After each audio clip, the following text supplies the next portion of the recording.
Hey, everybody. Welcome back to Following Funnel Force. Got Glenn here with me. What's up, guys? Good to be back. Yes, my name's Brent Stone. Excited to be here. We are going to cover number 2 in Glenn's lead generation point, tip, trick, tactic, thingy that we're on the show with here today. It's going to be valuable to you. So even though we're goofballs getting this thing kicked off, you're still going to have some value here. So Glenn, kick it to you real quick, and then wherever you want to take it.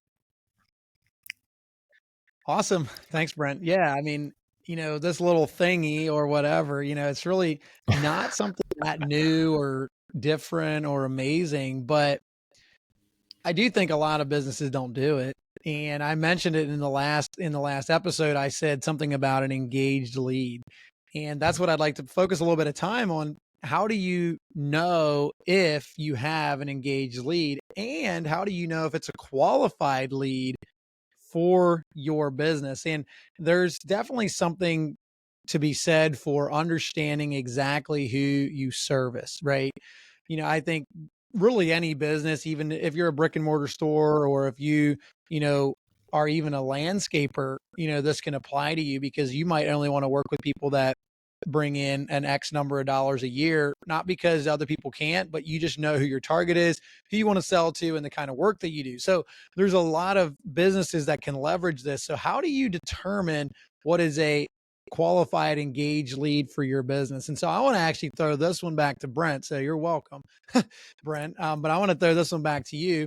Why don't you kind of give everybody show them and teach them how to build a proper client avatar, which basically means your perfect client looks like X.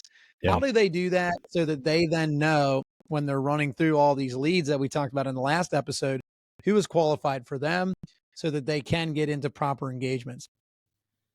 So I'm going to get really controversial here.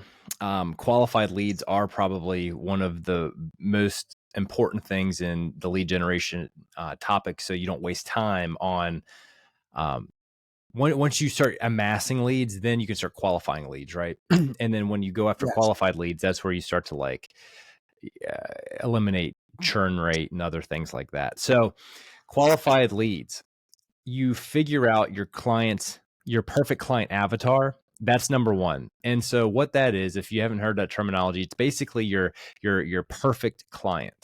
And you create a character out of your perfect client. You literally look at everything from their demographical data, like their age, hair color, basically their profession, how many years they've been a professional or in that career path, how many kids do they have, what type of car do they drive, what color is that car, what type of music do they listen to in that genre of music, what artists do they listen to, and a lot of people are like, this is just creepy.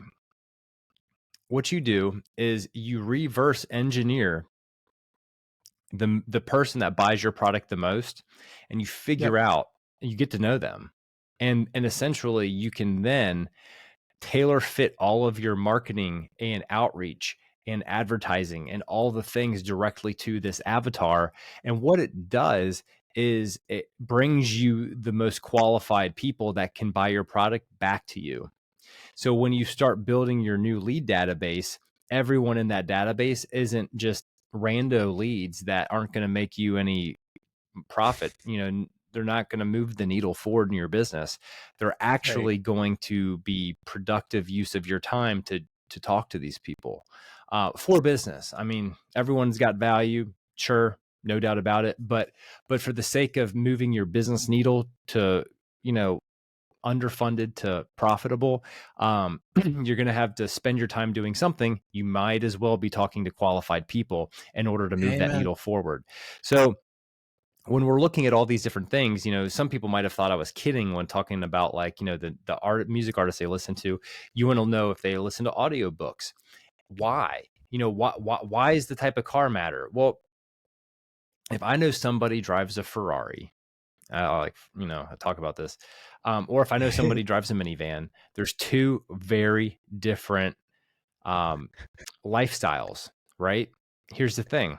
Yeah. We have a minivan too. It's actually pretty awesome.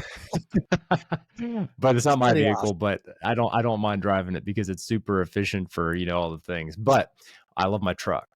And what's really cool is that when you look at demographical data and you look at what what thought process somebody has, you're going to be able to get to the bottom of it really quickly because the more data points you have on an individual, you kind of know what their buying trends are. If they've got they're in the socioeconomic class, so to speak, to be able to afford your services. And when you start to really understand this stuff, you could be at a networking event. And when I see people, and it's not just like people that are just, wearing, $100,000 watch, oh, they can afford Right. my services. They might not be the perfect client for, lead tether software, but they may be the perfect client for Proforce software, or they may be the perfect client for our done for you service. But the perfect client for lead tether might be somebody that, yeah, they have a high ticket offer of their own, they're professional, and they basically need to have qualified leads coming in, and they want to maybe pilot some of that stuff on their own, but maybe they don't have enough time to, so they want to outsource it. So they're gonna be a good fit for our mid-level done for you service, maybe not our full-blown. Maybe that's the person, with whatever, and if I'm at a Right. networking event and I see that person wearing, like, the Burberry shirt, or a woman's got like a Dior bag and, Chanel coat and all this stuff. Well, they've got enough money to be able to afford whatever the service is.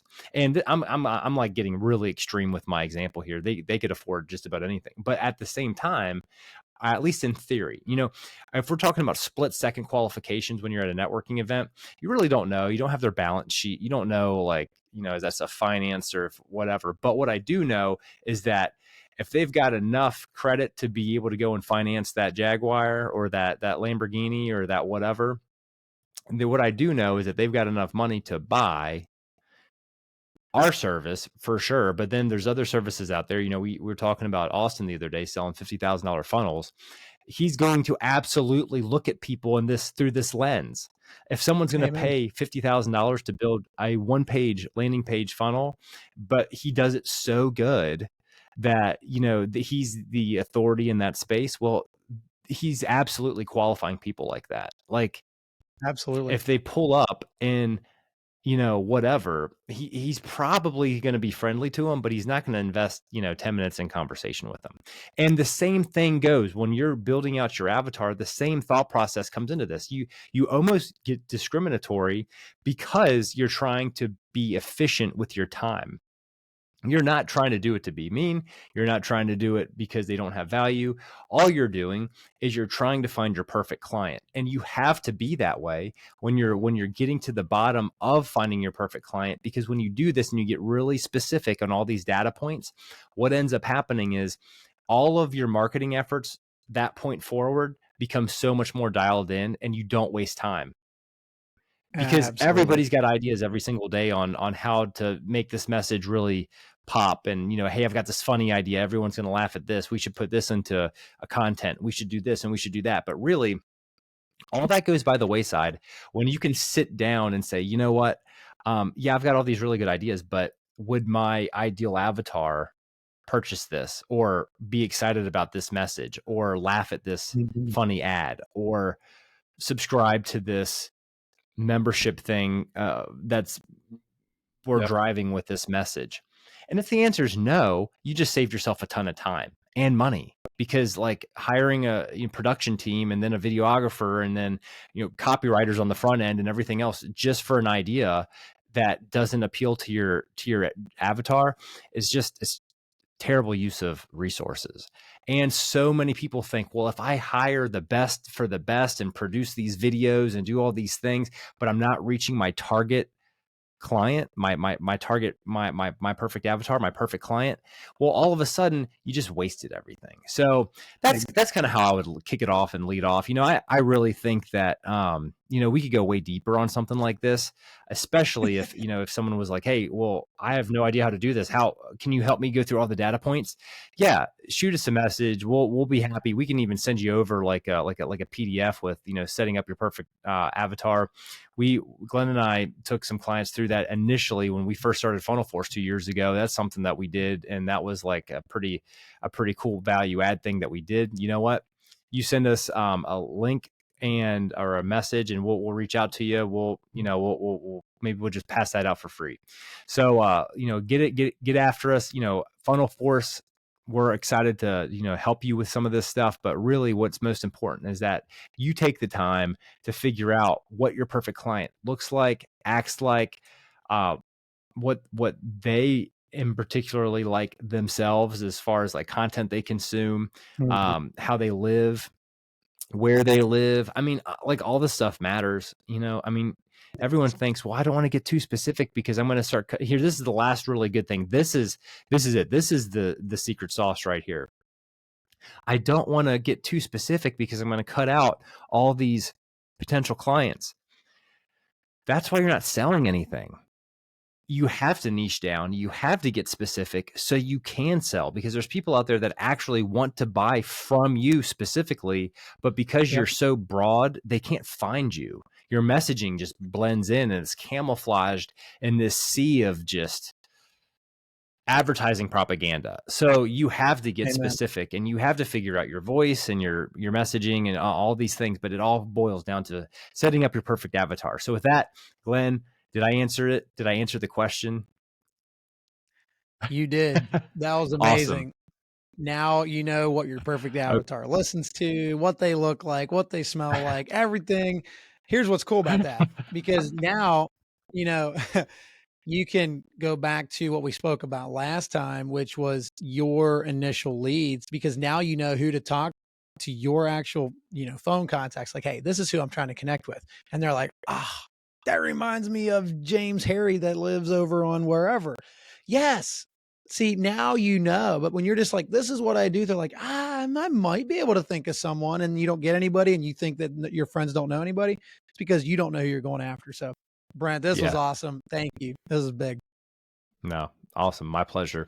Well, hey, and then, hey, we got to tease people for the next episode. We've got the third big tip that Glenn's going to have for us on the next episode. So don't miss it. Tune in, and we will see you very soon on the next show.